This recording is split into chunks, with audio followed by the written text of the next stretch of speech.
오늘 귀한 말씀을 통해서 우리가 하나님을 올바로 아는 지식이 차고 넘치는 저와 여러분이 되길 소망합니다.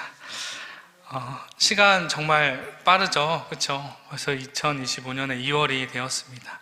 여러분은 1월을 어떻게 보내셨나요? 특별히 2월 첫 주 오후 예배 자리에 오신 여러분을 주님의 이름으로 환영하고 축복합니다. 우리 주변에 계신 분들과 이렇게 인사 나누면 좋겠습니다. 풍성한 은혜를 누리는 2월이 됩시다. 풍성한 은혜를 누리는 2월이 됩시다. 우리가 서로 축복하고 건면한 것처럼 주님이 주시는 그 풍성한 은혜를 누리는 2월이 되기를 소망합니다. 1월을 여러분들은 어떻게 보내셨나요? 사람들은 시간 참 빠르다, 바쁘게 보냈다라고 하지만 그 바쁨 속에서 정말 알차게 1월을 다들 보내셨을 거라 생각합니다. 각자 기대하는 바를 향해서 새로운 발걸음들을 떼셨을 거라 생각됩니다. 성경 통독, 건강, 운동 등 더 나은 사람, 더 성숙한 신앙인이 되기 위해서 여러 가지를 기대하며 1월을 숨가쁘게 달려오셨을 것입니다. 2월에는 우리가 이 세운 계획들이 더욱더 선명해지는 시간이 되기를 간절히 소망합니다. 그런데 우리는 그 과정에서 반드시 수많은 유혹을 만나게 될 것입니다.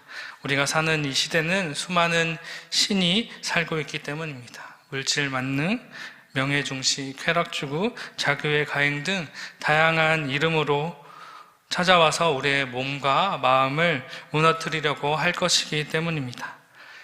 이때 우리는 수많은 유혹과 우상 앞에서 우리의 걸음을 인도하시고 전능하신 하나님만을 담대하게 바라보며 올 한 해에 목표한 바를 꼭 완주하는 저와 여러분이 되기를 다시 한번 간절히 소망하고 축복합니다. 우리가 수많은 유혹과 우상 앞에서 넘어지지 않기 위해서 우리가 먼저 해야 할 것이 있습니다. 그것은 다시금 하나님을 바르게 알고자 하는 노력입니다. 그것에서부터 우리가 출발해야 하는 것입니다. 하나님을 향한 올바른 지식, 지혜가 없으면 우리는 쉽게 죄에 빠지고 그 죄를 정당화하려고 합니다. 출애굽기 32장은 이스라엘 백성이 광야에서 하나님과의 언약을 깨고 금송아지를 만들어 숭배한 사건을 다루고 있습니다.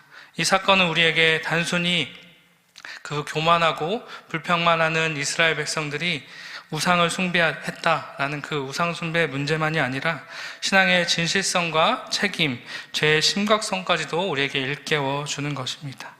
또한 오늘 본문에 등장하는 이 아론의 태도를 통해서 인간이 얼마나 쉽게 책임을 회피하고 죄를 합리화하려고 하는지를 보여주고 있습니다. 그런데 감사하게도 그럼에도 불구하고 하나님의 은혜가 여전히 이어지고 있음 또한 우리에게 알려주고 있습니다. 21절의 말씀입니다. 모세가 아론에게 이르되 이 백성이 당신에게 어떻게 하였기에 당신이 그들을 큰 죄에 빠지게 하였느냐. 모세가 아론에게 이 백성이 형님에게 어떻게 하였기에 형님은 그들이 이렇게 큰 죄를 짓도록 그냥 놓아두었습니까? 라고 강하게 나무랍니다. 이 모세의 강한 질책을 듣고 아론이 다소 황당한 반응을 하게 됩니다. 24절의 말씀입니다. 우리 24절의 말씀 우리 함께 읽겠습니다. 함께 읽겠습니다. 내가 그들에게 이르기를 금이 있는 자는 빼내라 한즉 그들이 그것을 내게로 가져왔기로 내가 불에 분뒀더니 이 송아지가 나왔나이다. 아멘. 아론이 모세에게 말하기를 그들이 워낙 불평불만하고 빨리 무언가를 만들어 달라고 해서 내가 그들에게 금 덩어리를 금부치를 가져와 달라라고 얘기했다라는 것입니다. 그래서 그것을 내가 불에 넣었더니 이 숫송아지가, 이 금송아지가 생겨났다라는 것입니다. 여러분은 이 아론의 답에 대해서 어떻게 생각하시나요? 우와, 어느 불에 넣었는지 나도 집에 있는 그 금덩어리 아론에게 줘서 금송아지 만들어 달라고 해야겠다라고 생각하시는 분은 없으시겠죠? 네. 모세의 책망에 대한 이 아론의 대답을 신학자들은 여러 가지로 해석합니다. 대표적으로는 죄에 대한 무감각과 책임을 회피하려는 변명하는 그 모습으로 해석하고 또 다른 하나는 그 당시 신론이 반영된 대답이라는 해석입니다. 저는 오늘 특별히 이 오후 시간에 오신 여러분들을 위해서 이 두 가지를 다 소개해드리려고 합니다. 결국 한 가지로 귀결되기 때문입니다. 먼저 단순히 불에 넣었더니 금송아지가 나왔다라고 말하는 것은 얼핏 보면 재미있는 병명처럼 들리지만 이 말은 고대 근동사회의 신론에 입각한 종교적인 답변인 것입니다. 성경에는 지금의 상식으로 이해되지 않는 것들이 너무나 많습니다. 특별히 구약 성경을 읽어 나갈 때면 이게 무슨 뜻인지, 그 고대 근동사의 배경 지식을 알지 못한다면 이해가 안 되는 부분들이 참 많습니다. 언약궤 손잡이를 계속 달았을까? 고대 근동 사람들은 왜 많은 신을 믿어야만 했을까와 같은 질문들입니다. 이는 고대 근동사에 대한 배경 지식이 없다면 알지 못하는 것들입니다. 고대 근동 사람들은 당시 본문을 우리와 다르게 분명히 보았을 것입니다. 아론의 답변은 그 신상을 만드는 문맥에서 유추해 볼 수 있습니다. 22절, 23절의 말씀입니다. 아론이 이르되 내 주여 노하지 마소서, 이 백성의 악함을 당신이 아나이다. 그들이 내게 말하기를 우리를 위하여 우리를 인도할 신을 만들라. 이 못에 곧 우리를 애굽 땅에서 인도하여 낸 사람은 어찌 되었는지 알 수 없노라 하기에, 그 당시 사람들에게는 신론이 오늘날 같이 유일신 사상이 아니었습니다. 모든 자연 매개체마다 다 신이 존재한다라고 생각했습니다. 그래서 우리는 그것들을 우상이라고 하지만 그 자연물 자체가 우상이 아니라 더 깊이 보다 보면 그 자연을 통해서 이루어지는 그 영역을 그들은 신이 관장해 주길 소망하면서 그것들을 숭배하였습니다. 그래서 태양을 숭배한 것은 그 태양을 자체를 숭배한 것이 아니라 태양을 통해서 우리가 얻게 될 그 곡식들, 풍성하게 자랄 그 식물들을 우리가 갈망했던 거죠. 이렇게 그 대상이 아니라 그 대상을 통해서 우리가 누리게 되는 그 영역을 믿고 풍요를 바라면서 그런 신들을 섬겼던 것이죠. 그래서 이 고대 근동 사람이었던 이 이스라엘 백성 사람들이 이 아론에게 지금 당장 우리를 이끌어준 모세가 저 산에 올라가서 우리에게 내려오지 않으니 그들 가운데 있는 그 영역 가운데, 그들 삶 가운데 신이 없는 것처럼 느껴지게 된 것입니다. 그래서 당장 우리가 볼 수 있고 우리 영역 안에 있는 그 신을 만들어내라, 만들어 달라라고 아우성을 치는 것입니다. 또한 고대 근동 사람들은 입식기, 입열기, 의식이라는 것을 통해 그 신상을 활성화했습니다. 입식기, 입열기, 의식이란 둘로 나눠집니다. 입식기는 정화제가 들어간 물로 신상의 입을 세척하는 작업입니다. 입열기 의식은 이에 향기나는 물질을 바르는 작업입니다. 고대인들은 이 과정을 통해서 신의 육신이 신상과 점진적으로 연결된다고 믿었습니다. 신상의 입이 열리지 않으면 신상은 아무것도 할 수 없다라고 믿었기 때문입니다.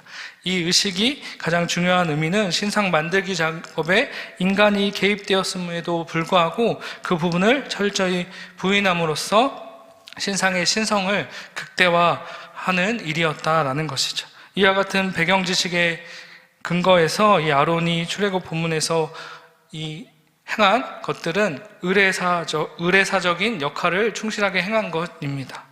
그것을 감당했을 뿐입니다. 그래서 그의 답변은 변명이 아닌 나는 입식기, 입열기 의식을 한 것이다. 그렇기 때문에 나는 그냥 종교적인 그들의 불안을 해소하기 위해서 종교적인 의식을 행한 것뿐이다 라고 답변하는 것이죠.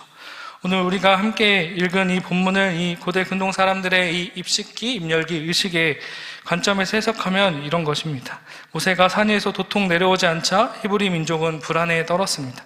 그들은 모세와 함께 야훼 하나님의 의례사적 역할을 감당하던 그 아론에게 다가갑니다. 그래서 야훼 하나님의 신상을 만들어 달라고 부탁을 합니다.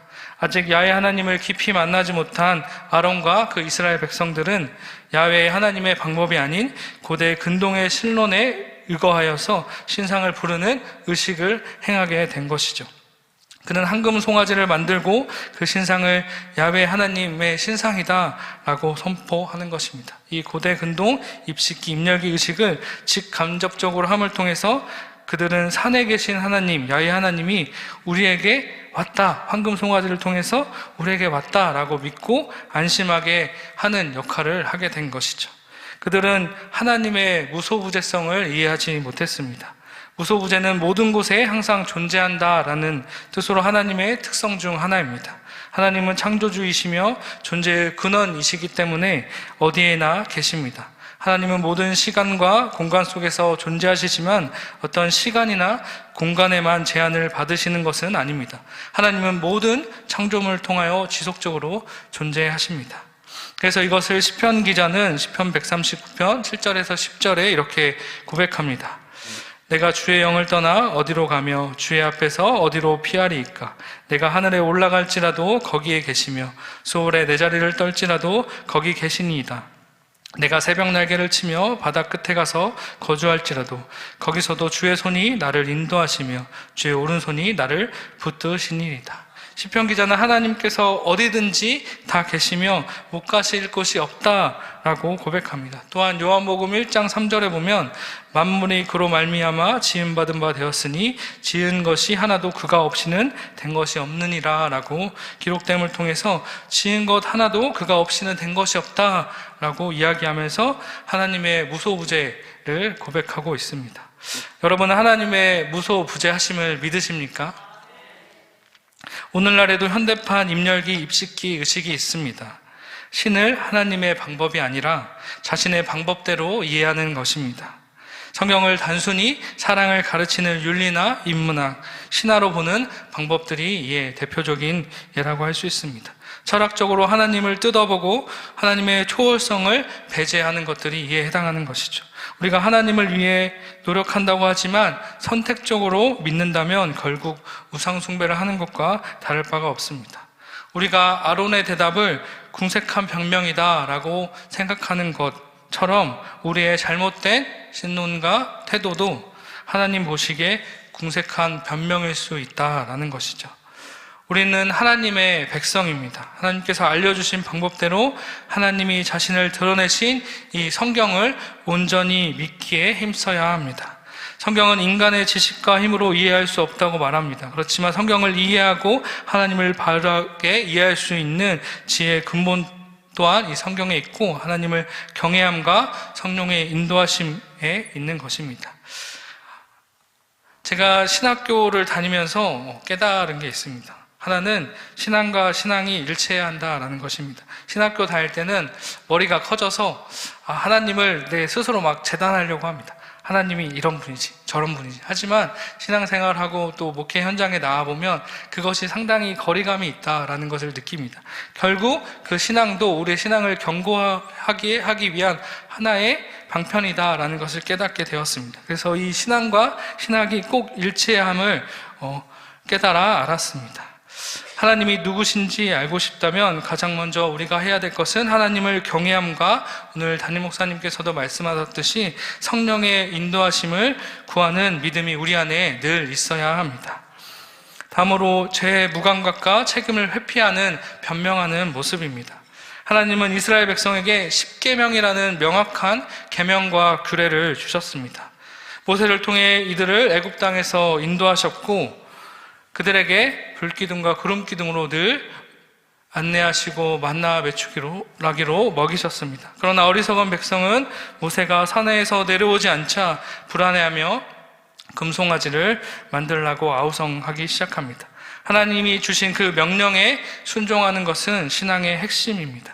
그러나 그들은 순종을 거부하고 자신들의 불안과 욕망을 따른 결과 금송아지를 만들어 우상을 숭배하게 되었습니다. 이 사건을 통해서 우리는 하나님이 주신 명령과 계획에 대한 우리의 신뢰와 순종을 다시 한번 점검해야 합니다. 하나님은 우리가 순간적인 불안이나 감정에 휘둘려서 신앙을 떠나지 않기를 바라십니다. 원하십니다. 불안할 때일수록 하나님께서 주신 그 말씀을, 예배의 자리를, 기도의 자리를 더 찾고 붙들어야 하는 것입니다.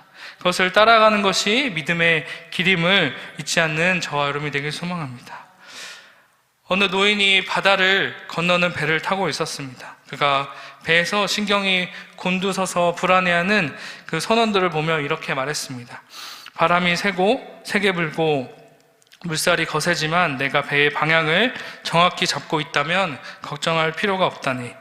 그 노인은 배가 흔들리더라도 항로를 따라가면 결국 안전한 항구에 도달할 수 있다라는 믿음을 가지고 있었습니다. 우리의 신앙생활도 마찬가지입니다. 인생의 바람과 파도가 거세지더라도 하나님의 말씀을 따라가면 결국 그분의 인도하심을 경험하게 됩니다. 우리는 불안에 휘둘리기보다 하나님을 신뢰하며 순종해야 합니다. 이것을 직접 경험한 성경의 인물이 있죠. 베드로가 있습니다. 베드로가 거친 풍랑과 바다를 바라보자 물에 빠지게 되었습니다. 그렇지만 주님을 바라볼 때 그 물 위를 걷는 모습을 또한 우리 성경에서 보게 됩니다. 아론은 금송아지를 만드는 것에 대해 백성의 요구가 컸다고 또 변명합니다. 그들이 나를 너무나 압박하기 때문에, 나를 너무 불편하게 하기 때문에 그렇게 할 수밖에 없었다라는 것입니다. 그의 말에서 우리는 인간의 본능적인 죄의 성향을 발견할 수 있습니다. 죄를 지을 때 우리는 종종 그 책임을 다른 사람이나 상황에 돌리면서 자신을 정당화하려고 합니다. 아론이 그 자신이 만든 그 금송아지를 만든 주체였음에도 불구하고 그 책임을 온전히 인정하지 않고 백성들에게 책임을 전가하게 됩니다. 이처럼 우리는 종종 죄를 범한 후에 그것을 합리화하려고 이를 통해 자신의 책임을 회피하려고 합니다. 하지만 그것을 합리화하려고 하면 할수록 우리는 그것에서 자유로울 수 없게 되는 것입니다. 하나님은 우리의 죄를 분명히 보시고 우리의 마음과 생각을 정확히 아십니다. 어느 한 사람이 거울을 보며 이렇게 막 자신에게 묻는 것입니다. 왜 이렇게 생겼지? 라고 이 거울을 보면서 이렇게 막 묻는 거예요. 그러면서 이 거울이 문제일까? 이 거울을 더 깨끗이 닦아야 되나? 라고 하면서 불평불만을 하는 것입니다. 그가 거울을 더 자세히 들여다보면서 이내 깨달았습니다. 거울은 그의 얼굴을 왜곡하거나 잘못 보여주는 것이 아니라 단지 있는 그대로 보여주고 있다라는 것을 말이죠. 우리의 죄도 마찬가지입니다. 죄를 지었을 때 우리는 그 죄를 외부 환경이나 다른 사람 탓을 돌리려고 합니다. 그러나 하나님은 우리의 죄를 있는 그대로 보시고 우리가 그것을 인정하고 회개하기를 원하십니다. 거울이 있는 그대로 우리의 모습을 비춰주는 것처럼 하나님은 우리의 죄를 숨기지 않고 드러내시며 그것을 돌이킬 수 있는 기회를 주시는 분입니다. 이스라엘 백성은 금송아지를 만들어 하나님을 배신하고 우상숭배에 빠졌습니다. 그들은 죄가 매우 중대한 것이었지만 하나님은 그들에게 즉시 심판하지 않으셨습니다. 모세를 통해서 희생을 거치는 과정이 있긴 했지만 하나님은 오히려 그들에게 기회를 주시고 그들에게 회개할 수 있도록 기다려 주셨습니다. 우리는 이 사건을 통해서 하나님의 놀라운 은혜를 또한 발견하게 되는 것입니다. 인간은 언제나 죄를 범하고 실수하지만 하나님은 여전히 우리에게 은혜를 베푸십니다. 하나님은 우리가 돌아오기를 원하시며 우리가 진정으로 회개할 때 다시 일어설 수 있는 기회를 주십니다. 그럼에도 불구하고 하나님의 은혜가 여전히 우리에게 변함없이 있다라는 것을 기억하는 저와 여러분이 되길 소망합니다.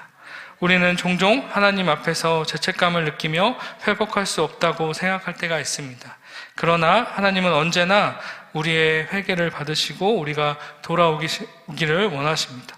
우리에게 새로운 기회를 주십니다. 우리는 자신의 죄를 고백하고 하나님의 은혜로 다시 일어설 수 있어야 되는 것입니다. 하나님은 우리가 아무리 넘어져도 다시 일어날 수 있도록 도와주시는 분입니다.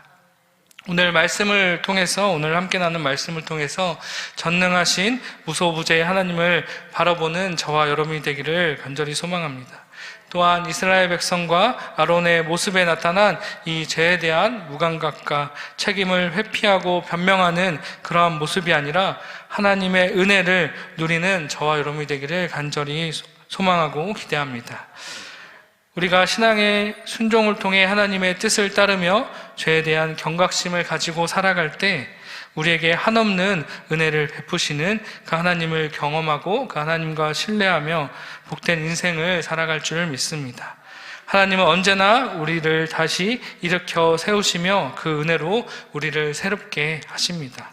그 주님과 동행하는 복된 한 주 2월 되시기를 주님의 이름으로 간절히 축원합니다.